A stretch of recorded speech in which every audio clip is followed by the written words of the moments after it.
Buenos días, hermanos. Espero que estén todos muy bien esta mañana. La lectura de hoy está en Romanos 14, versículos del 1 al 4. Romanos 14, del 1 al 4. Así dice la palabra del Señor. Reciban bien a los cristianos débiles, es decir, a los que todavía no entienden bien qué es lo que Dios ordena. Si en algo no están de acuerdo con ellos, no discutan. Por ejemplo, hay quienes se sienten fuertes y creen que está bien comer de todo, mientras que los débiles solo comen verduras. Pero los que comen de todo no deben despreciar a los otros.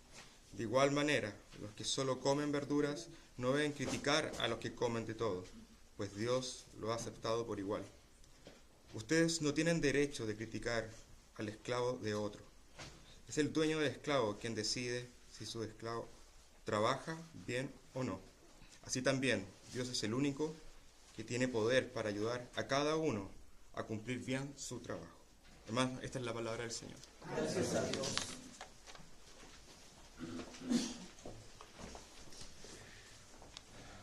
Gracias, Señor, por tu palabra que revela nuestro pecado, revela a Cristo, nuestro Salvador y nuestro Señor.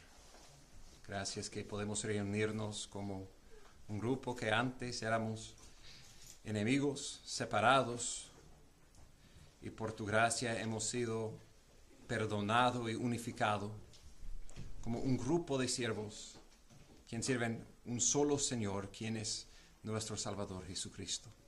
Queremos vivir para su gloria y necesitamos tu palabra para traer convicción y para recordarnos de nuestro llamado como siervos, para vivir en unidad, para la gloria de Él, quien reina sobre todo. Te pido, Señor, si hay alguien aquí que no conoce a Jesús como su Salvador, pido que hoy sería el día de arrepentir del pecado, por fe entrar en unión con Cristo y recibir de Él la esperanza eterna. En su nombre y para su gloria oramos. Amén. ¿Pueden sentarse? Por favor, buscan en sus Biblias Romanos 14.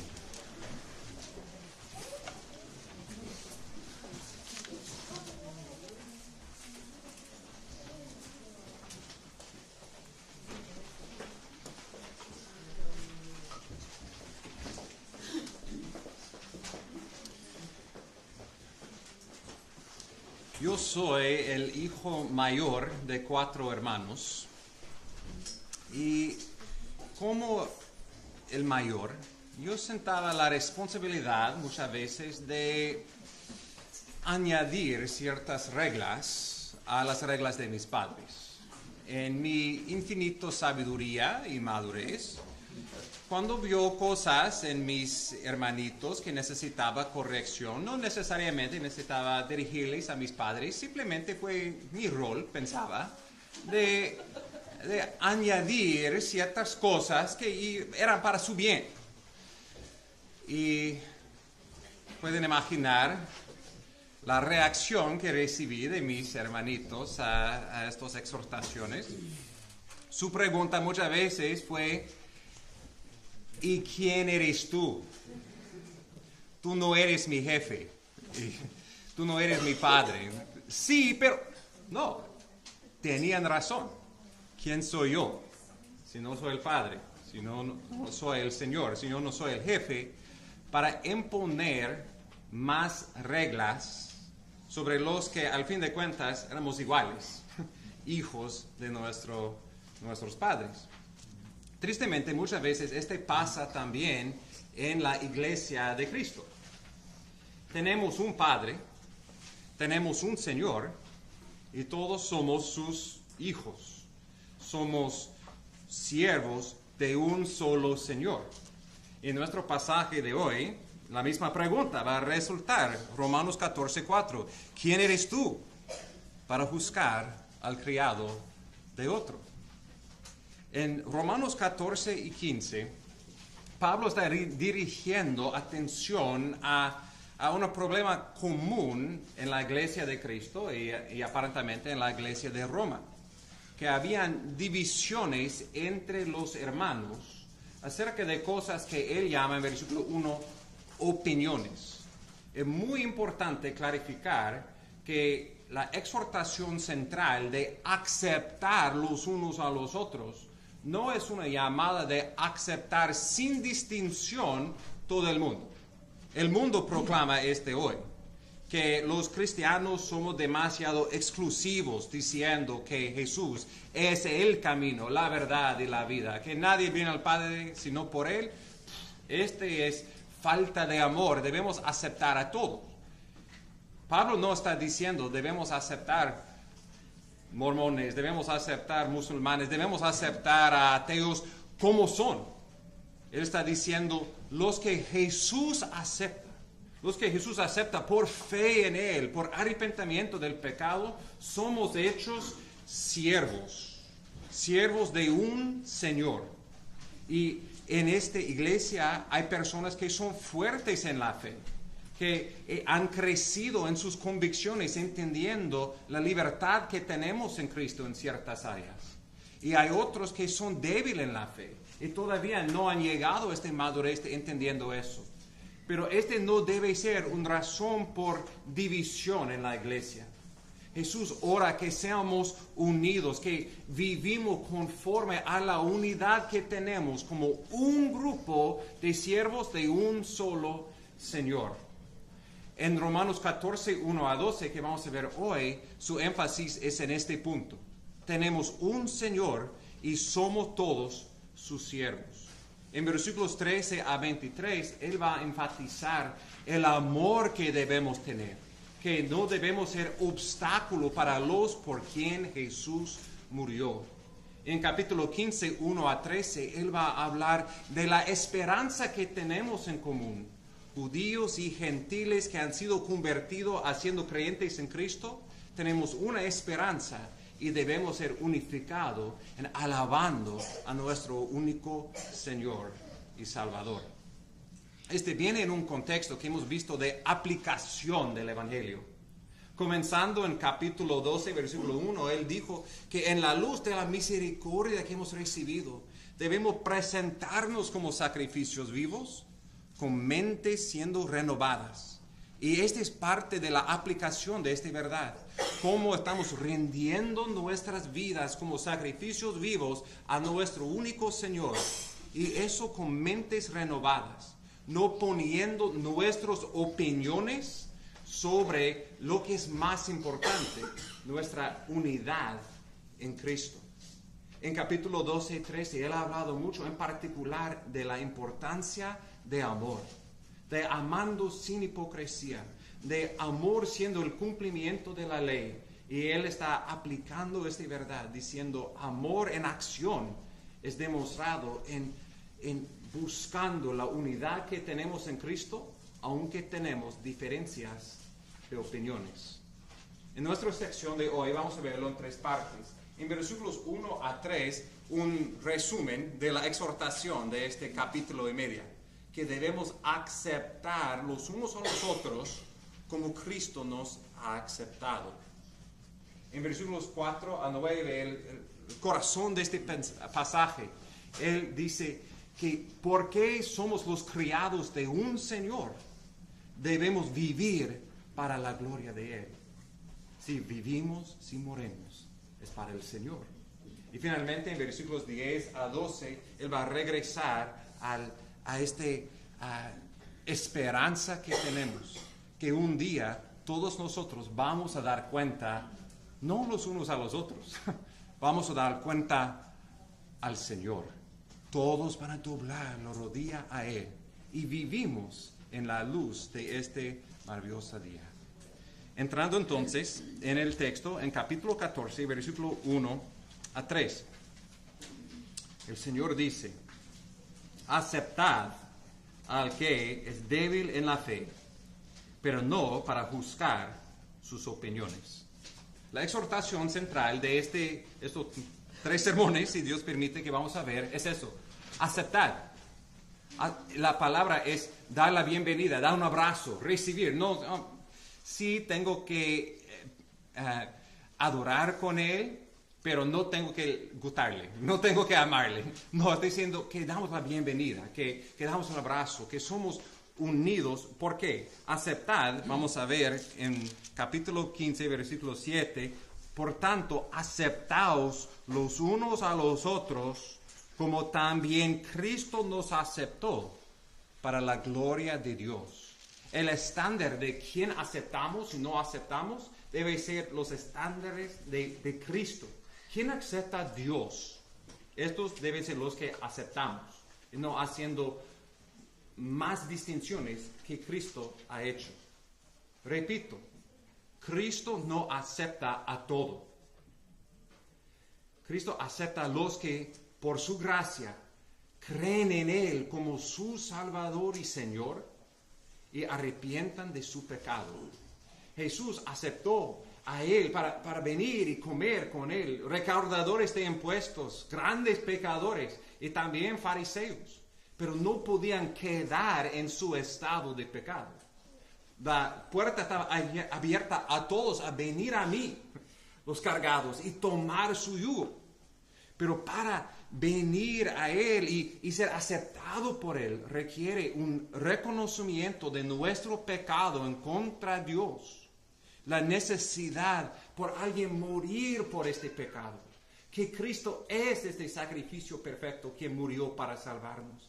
Y por fe en Él que somos perdonados. Todos que por su gracia creen en Él, arrepientan de su pecado, son aceptados por Dios. Él está diciendo, este debe ser también la línea para nosotros. La línea de quien aceptamos como hermanos, como siervos. Es los que tienen fe en Cristo, demostrado por arrepintiendo de su pecado y queriendo seguir a Cristo. Como los que han sido aceptados por Dios, Él dice, aceptad al que es débil en la fe. Todos que tienen esta fe en Cristo, hay en este pasaje vamos a ver dos grupos. Los que son débiles en la fe y los que son fuertes en la fe. La fe aquí no está refiriendo a la fe que tenemos en Cristo, la fe que tenemos en el Evangelio. Es la fe para practicar la libertad que tenemos en Cristo. En otras palabras, lo que él llama al fin del versículo 1, sus opiniones. Hay cosas primarias que definen los que son creyentes en Cristo. Las cosas como creemos que la Biblia es la palabra del Señor. Por causa de eso, creemos que hay un solo Dios en 3 personas. Creemos que Jesús es el Hijo de Dios que murió por nosotros, resucitó el tercer día. Cosas así que son las cosas primarias de la fe, los fundamentos de la fe. Incluso con eso, la Biblia es muy explícito en cosas que no son una pregunta de opinión. Hemos visto en capítulo 13, versículo 9, no cometerás adulterio, no matarás, no hurtarás, no codiciarás. Estos mandamientos del Señor no son cosas secundarias. Tú tienes tu opinión, si es bueno cometer adulterio o no. A mí no es un problema. No, estas son cosas primarias, explícitas en la Biblia, de pecado o de justicia.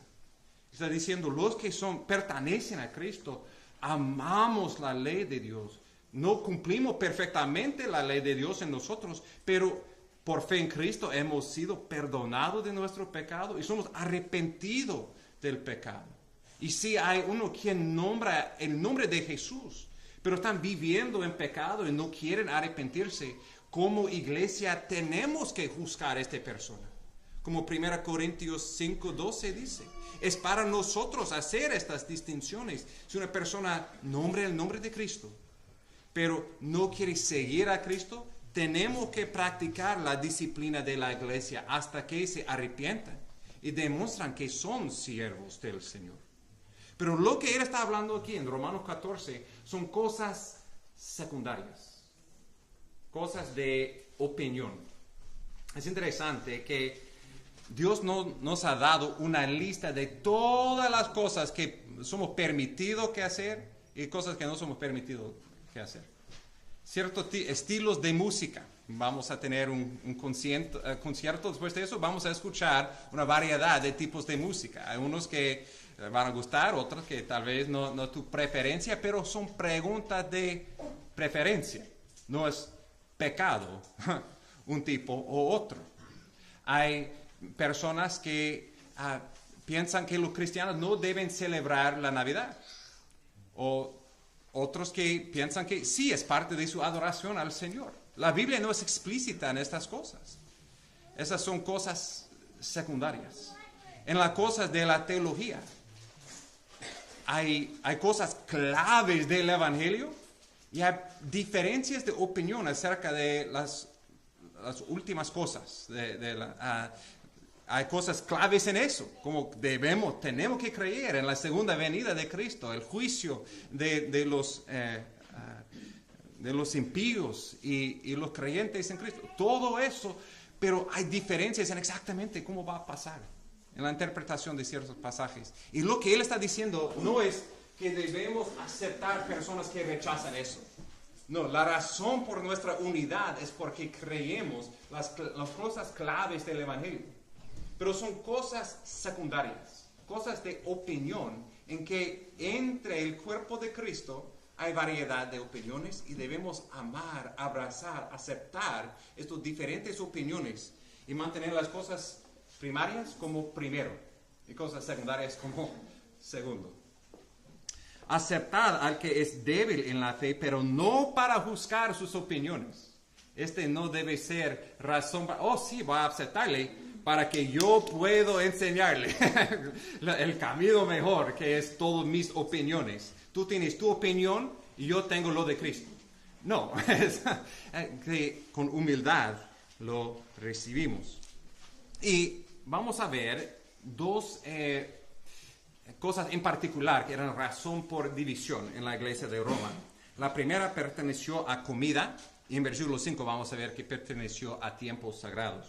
Primero, comida, en versículo 2.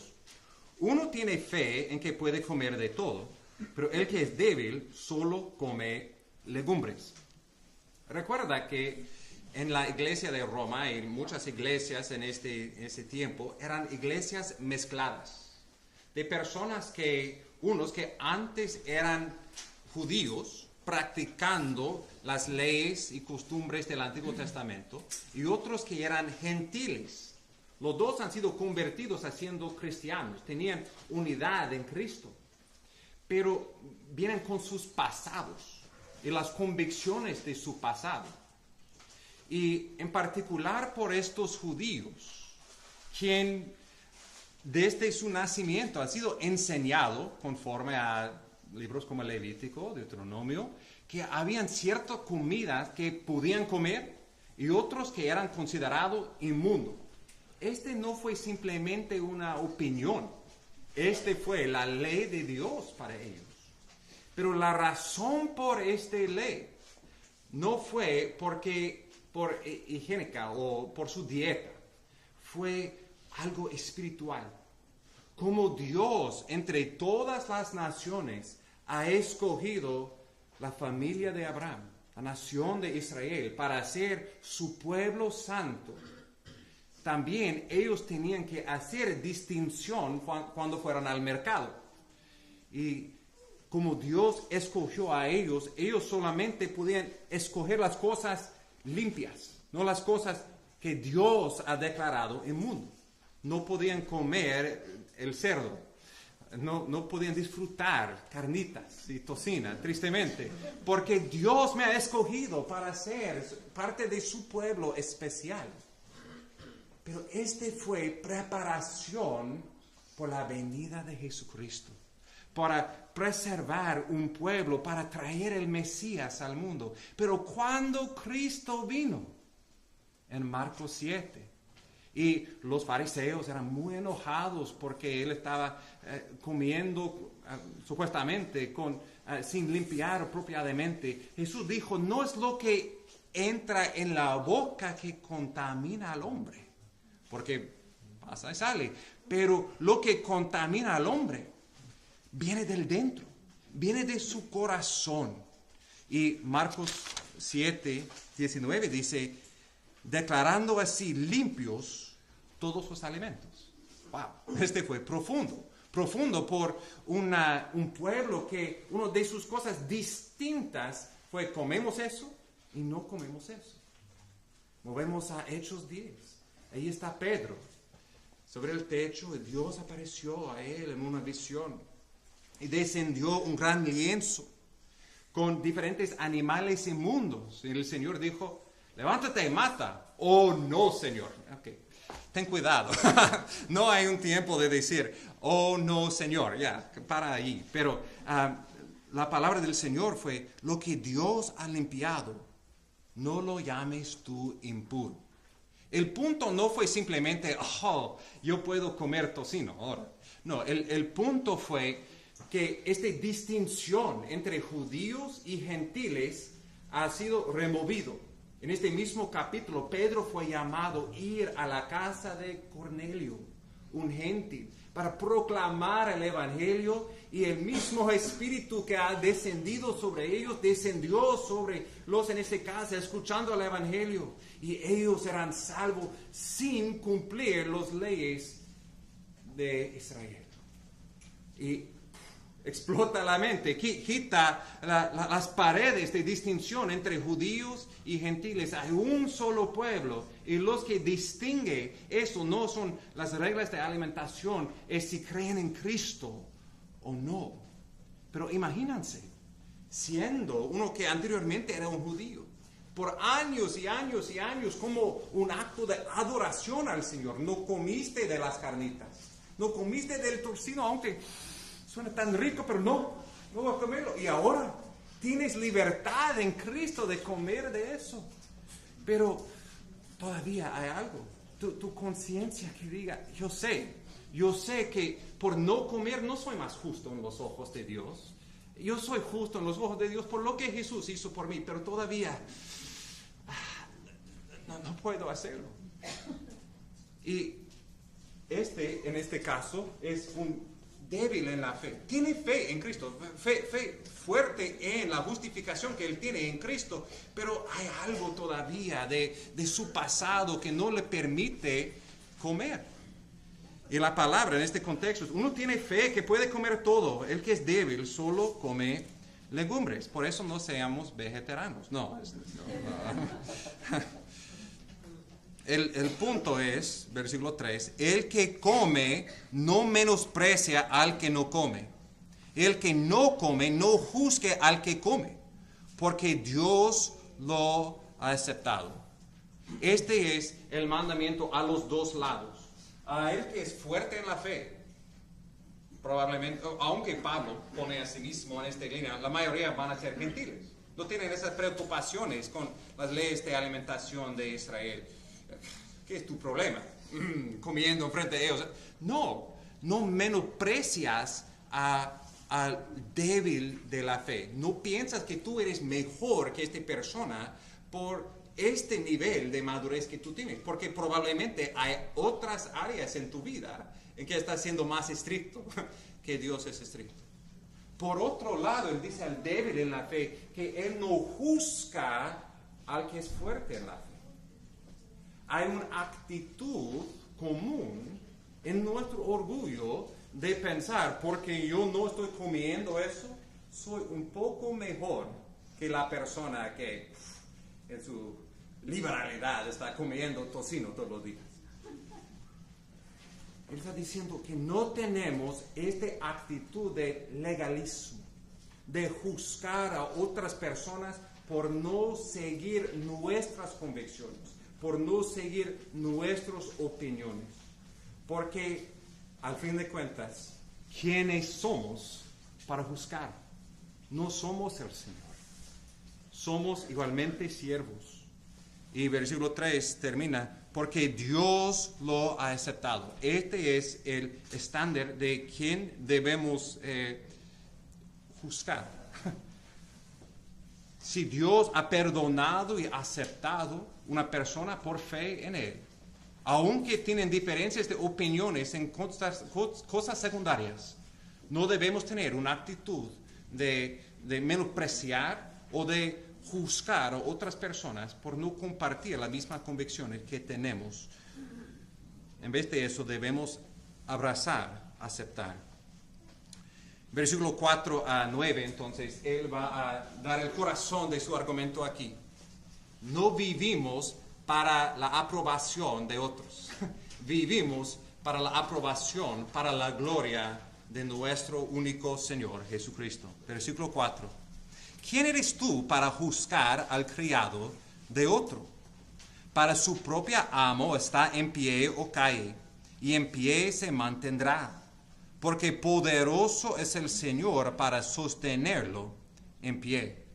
Primeramente es una pregunta de autoridad. ¿Quién es el amo? ¿Quién es el Señor?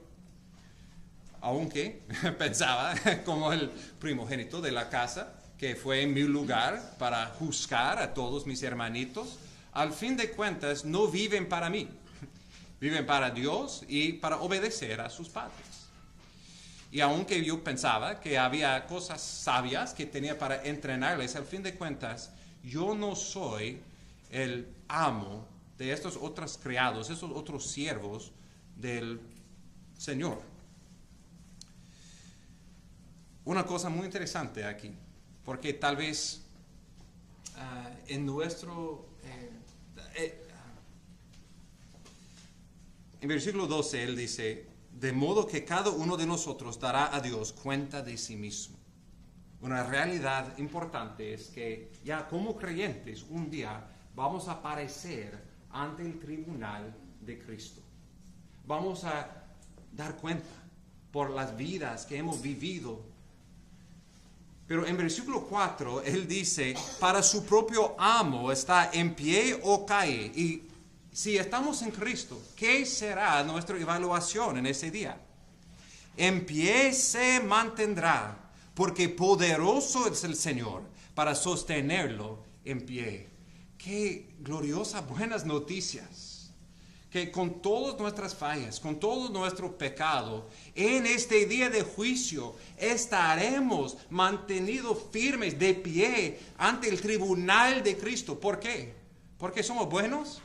No, porque Cristo, el justo juez, también tomó la justicia, la ira de su Padre, y Él murió en la cruz por nuestro pecado.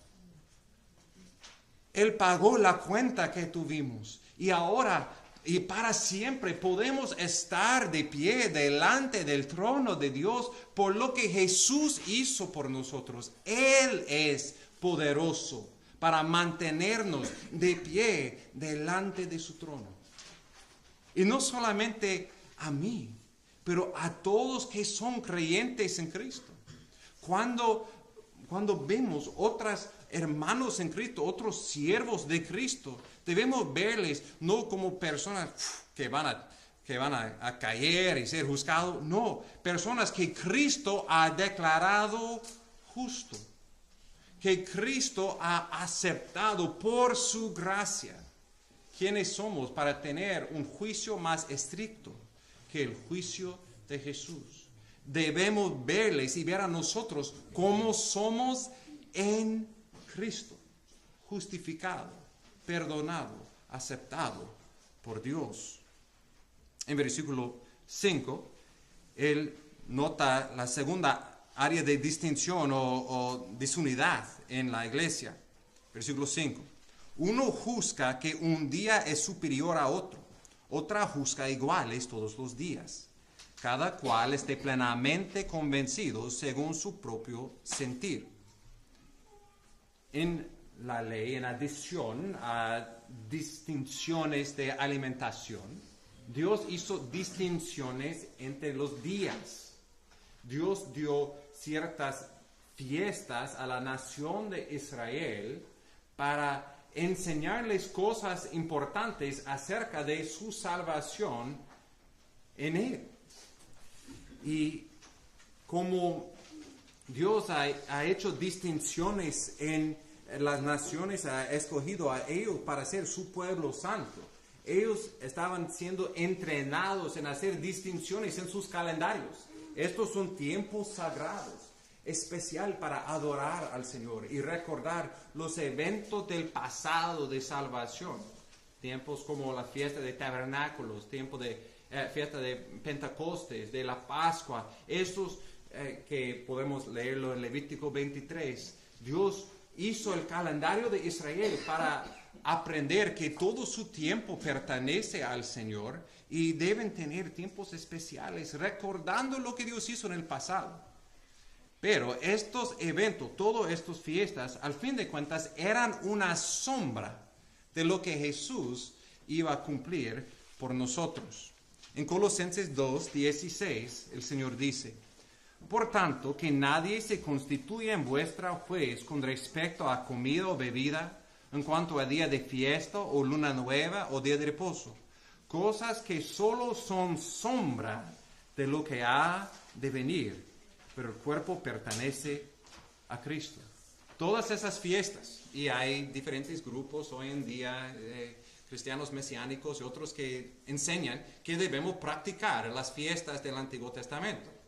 Conforme a Colosenses 2, aprendemos que todas estas cosas eran sombras que eran cumplido en Cristo. En el día de Pentecostes, en la muerte de cruz, cumpliendo la Pascua y todo lo demás, vemos su cumplimiento en Él. No es malo recordarles si lo hacemos apropiadamente, como ven su cumplimiento en Cristo, pero no son mandatos para nosotros hoy en día. Pero otra vez pueden ponerte en los sandalias de un judío en los tiempos de la carta a los romanos, que este ha sido tu calendario por toda tu vida y sientes en el día de expiación como debe ser un día de ayuno, no recordando que el último sacrificio de expiación fue hecho en la cruz por ti. Pero hay esta convicción de que no puedes sentir la libertad que tenemos en Cristo para tratar todos los días iguales para el Señor. El punto, al fin de cuentas, es para quién estamos haciéndolo. Si es para el Señor o no. Él dice en versículo 5: cada cual esté plenamente convencido según su propio sentir. Dios quiere que tenemos convicciones fuertes, que no decimos, pues son cosas secundarias, entonces no son importantes. No, todo lo que hacemos debemos hacer para la gloria del Señor. En capítulo 4, versículo 23, Él dice: el que duda es si come, si condena. Porque lo que no hace por fe, todo lo que no procede de fe, es pecado. Todo lo que hacemos debemos hacer por fe, por convicción. No simplemente porque esta persona que respeto lo hace así, entonces, ok, voy a hacer lo mismo. No, todos nosotros estaremos ante el tribunal de Cristo. Vamos a dar respuesta por nuestras convicciones. Y tan fiel fuimos a nuestras convicciones. Debemos estudiar las Escrituras para estar plenamente convencidos de lo que hacemos o de lo que no hacemos. Pero tenemos estas convicciones fuertes con un profundo humildad, sabiendo que aunque es mi convicción, no es una regla para los demás. Es como yo voy a rendir cuentas ante el Señor, pero ellos conforme a sus conciencias, no mi conciencia, y no debemos juzgar. Lo más importante, al fin de cuentas, no es cuál es nuestra convicción, es para quién, qué es la motivación, para quién estamos viviendo. ¿Es para el Señor o no? Es lo que Él toca en versículo 6. El que guarda cierto día, para el Señor lo guarda. El que come, para el Señor come, pues da gracias a Dios. El que no come, para el Señor se abstiene y da gracias a Dios. Es claro en las palabras repetidas, ¿no? No es si comemos o no comemos, si celebramos el día o no celebramos el día. Es para quién estamos celebrándolo o no, para quién estamos comiendo o no. Es para el Señor. ¿Quién es supremo en nuestra vida? ¿Para quién estamos haciendo todo lo que hacemos? ¿Es para el Señor o es para la aprobación de otros? Vivimos para el Señor. ¿Y con qué actitud? Él repite 2 veces. Para el Señor come, pues da gracias a Dios. Para el Señor se abstiene y da gracias a Dios. Es para el Señor y con una actitud de humildad y gratitud por lo que Dios ha hecho por nosotros. Otra vez, este no es un espíritu legalista. Este no es un espíritu de autojusticia. Por comer, Dios va a justificarme. Por no comer, Dios va a justificarme. No, es por gratitud por lo que Dios ha hecho por nosotros, salvándonos de nuestro pecado en la cruz de Cristo, que queremos rendir nuestras vidas a Él. Queremos vivir para su gloria. Es en gratitud, dando gracias al Señor, que debemos hacer todo lo que hacemos. Y el centro teológico, cristocéntrico de este pasaje, en versículos 7 al 9, es una descripción maravillosa de nuestras vidas en Cristo. Versículo 7. Porque ninguno de nosotros vive para sí mismo, ninguno muere para sí mismo. Pues si vivimos, para el Señor vivimos, y si morimos, para el Señor morimos. Por tanto, ya sea que vivamos o que moramos, del Señor somos. Porque para esto Cristo murió y resucitó, para ser Señor tanto de los muertos como de los vivos. Qué maravilloso resultado del Evangelio. Cristo murió y resucitó para ser nuestro Salvador, para librarnos de la paga de nuestro pecado. Y también Cristo murió y resucitó, conforme al versículo 9, para ser nuestro Señor. Cuando Jesús fue levantado de la tumba, Él fue declarado el Hijo de Dios con poder, el Rey de Reyes y Señor de Señores. Con su sangre, Él compró una herencia de multitud de naciones. Él es nuestro Señor porque Él es el Creador. Y doblemente Él es nuestro Señor porque Él nos compró. Él nos redimió con su sangre. Hemos sido dados a Él para ser sus siervos. Y Él es nuestro Señor. Él murió y resucitó. ¿Para qué? Si vivimos, vivimos para Él. Y si moremos, moremos para Él. Nuestras vidas no son nuestros. Es fácil de decirlo, pero todo el proceso de santificación es aprendiendo más profundamente esta verdad. Cuando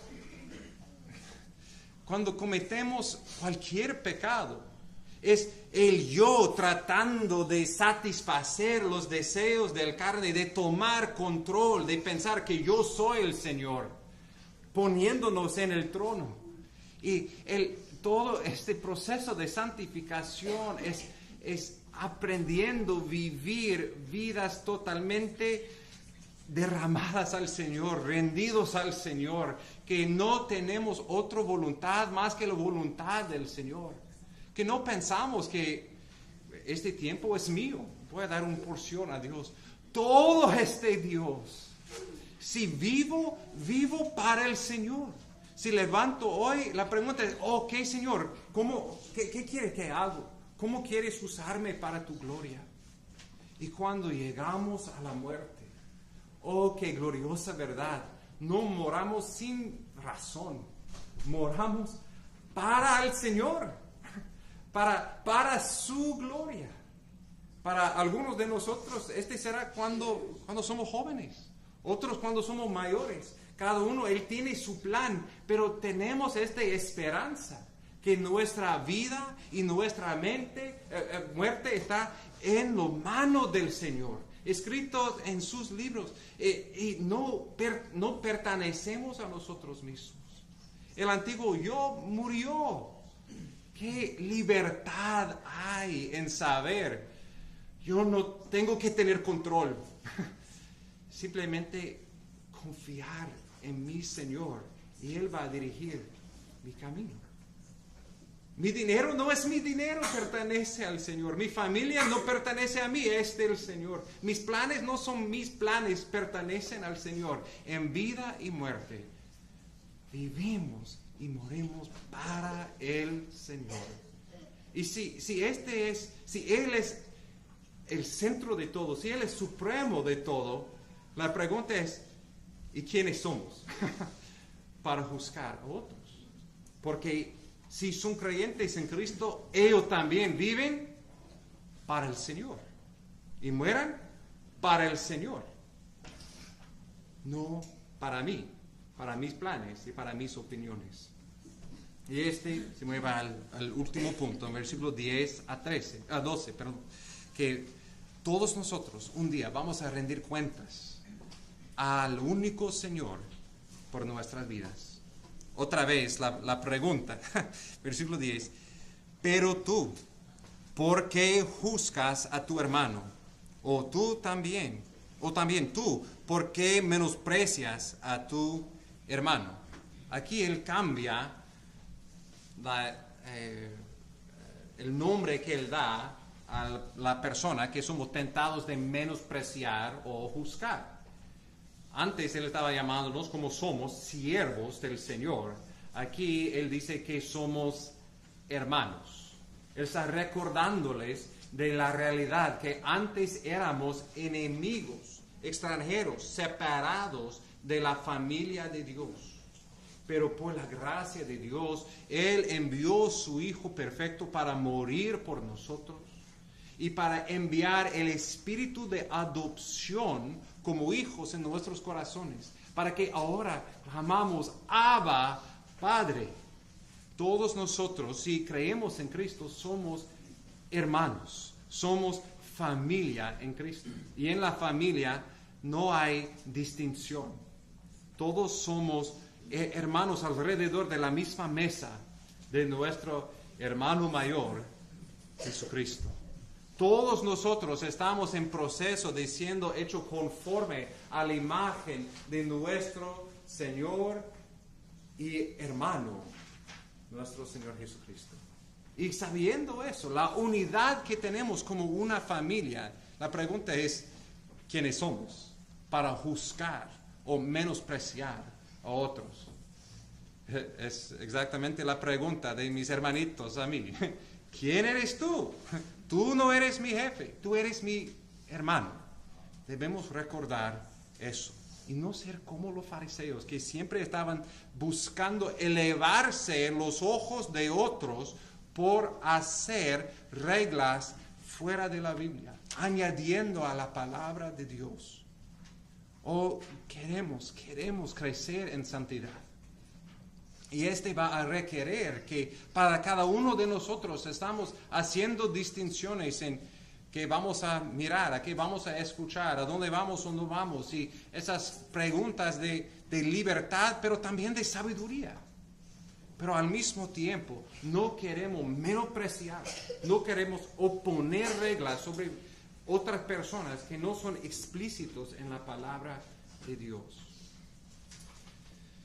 La razón que él da al fin de versículo 10 y versículo 12 es que apareceremos ante el tribunal de Dios. Dice, porque todos comparecemos ante el tribunal de Dios, porque escrito está, vivo yo, dice el Señor, que ante mí se doblará toda rodilla, toda lengua alabará a Dios, de modo que cada uno de nosotros dará a Dios cuenta de sí mismo.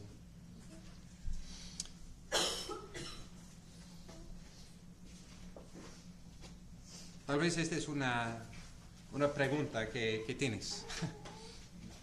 Si hemos sido perdonados de todo nuestro pecado, ¿cómo podemos aparecer ante el tribunal de Cristo? Permíteme clarificar.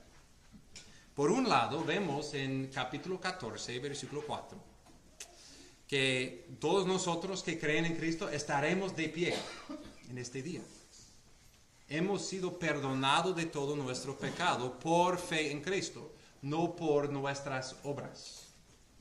Somos justificados, es decir, hemos sido declarados justos en los ojos de Dios. La justicia de Cristo ha sido contado como nuestra justicia. Nuestro pecado fue contado como el pecado de Cristo y Él pagó por eso en la cruz. Y Romanos 8:1, no hay condenación por los que están en Cristo Jesús. No tenemos miedo de aparecer ante el tribunal de Cristo porque sabemos que somos perdonados de todos nuestros pecados. Esta es la verdad por cada creyente en Cristo. Si no has confiado en Cristo, no tienes esta esperanza. Estás todavía bajo la ira de Dios en tus pecados. Y este es un juez perfecto, quien vea cada mal acto, cada mal pensamiento, cada mal deseo que has cometido. Y serás juzgado por eso y condenado al infierno eternamente. El único refugio, el único lugar de perdón es arrepentir del pecado y confiar en Jesucristo para ser aceptado por Dios y no rechazado a un infierno eterno. Sus brazos son abiertos a los que por su gracia arrepientan del pecado y confían en Él. Pero Él no acepta a todos, solamente acepta a los que son arrepentidos de su pecado. Has arrepentido de tu pecado, has confiado en Cristo. Esa es la única manera en tener seguridad de salvación. Y por la gracia de Dios, los que han recibido ese perdón, también seremos juzgados. Escúchame bien. Seremos juzgados, no para vida o muerte, pero por recompensa, por lo que hemos hecho, por su gracia, para su gloria. En 1 Corintios 3, 14 y 15, él dice, si permanece la obra de alguno que ha edificado sobre el fundamento, recibirá recompensa. Si la obra de alguno es consumida por el fuego, sufrirá pérdida. Sin embargo, él será salvo, aunque así como por fuego. La pregunta es, ¿estamos viviendo por Cristo o no? ¿Estamos edificando sobre el fundamento de Cristo con oro, con plata, con piedras preciosas, con la palabra de Dios, lo que es puro y para su gloria? ¿O estamos edificando sobre eso lo que es este mundo, que es consumido con fuego, que no es para nada? ¿Estamos viviendo para Cristo o no? Vamos a rendir cuentas. Y habrán los que reciben recompensa en ese día. Y habrán los que son salvos, pero por fuego, con todas sus obras consumidas. No podemos cambiar lo que hemos vivido hasta este punto. Pero desde el momento en adelante, ¿para quién estamos viviendo? Estamos dedicándonos al Señor, a su servicio, en nuestro trabajo, en nuestras familias, como casado o soltero. Estamos haciendo todo lo que podemos para servir al Señor con el tiempo que Él nos da. Estamos haciéndolo con gracias a Él por lo que hemos recibido. Este recibirá recompensa en ese día. Pero si estamos viviendo por nosotros mismos, aunque siendo salvados por Cristo, todas estas obras serán destruidas en fuego. Él está llamándonos como siervos del Señor, como hermanos en la familia de Dios, para vivir por este día en la luz del tribunal de Cristo. Versículo 11, porque escrito está, vivo yo, dice el Señor, que ante mí se doblará toda rodilla y toda lengua alabará a Dios. Aquí Pablo está citando Isaías 45. En Isaías, el profeta vea una visión en que personas de todas las naciones van a venir y doblar la rodilla ante el Señor. Escucha otra vez esas maravillosas palabras. El Señor dice, volvíos a mí y sed salvos todos los términos de la tierra, porque yo soy Dios, no hay ningún otro. Por mí mismo he jurado, ha salido de mi boca en justicia una palabra que no será revocada. Ante mí se doblará toda rodilla, toda lengua jurará lealtad. De mí dirán, solo en el Señor hay justicia y fuerza. A Él vendrán y serán avergonzados todos los que contra Él se enojaron. En el Señor será justificada, se gloriará toda la descendencia de Israel. Qué gloriosa visión de personas de todas las naciones viniendo y teniendo sus ojos abiertos a la realidad que hay un solo Señor, que solamente en Él hay justicia, hay fuerza, hay salvación, hay paz. Y rinden sus vidas a Él, doblan la rodilla y el Señor dice, se postran de pie. Eres perdonado, eres justificado, entra en el gozo de tu Señor. Pero hay otros que van a tener que doblar la rodilla en ese día, pero este será por la primera vez. Que han vivido toda su vida rechazando este Señor como Señor de su vida. Y ellos van a tener que reconocer en este día que Él es el Señor. Pero este será para su juicio y no para su perdón. Si no has doblado la rodilla, hoy es el día. Hoy es el día de recibir la libertad de ser un esclavo.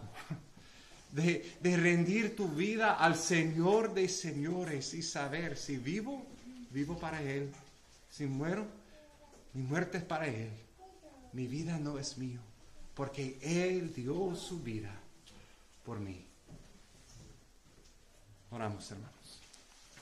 Oh Señor, gracias por Jesús. Gracias por enviar tu Hijo para ser nuestro Señor y nuestro Salvador. Ayúdanos, oh Señor, de vivir diariamente para su gloria y no para la nuestra. Incluso, Señor, te pido que abran en nosotros un profundo humildad,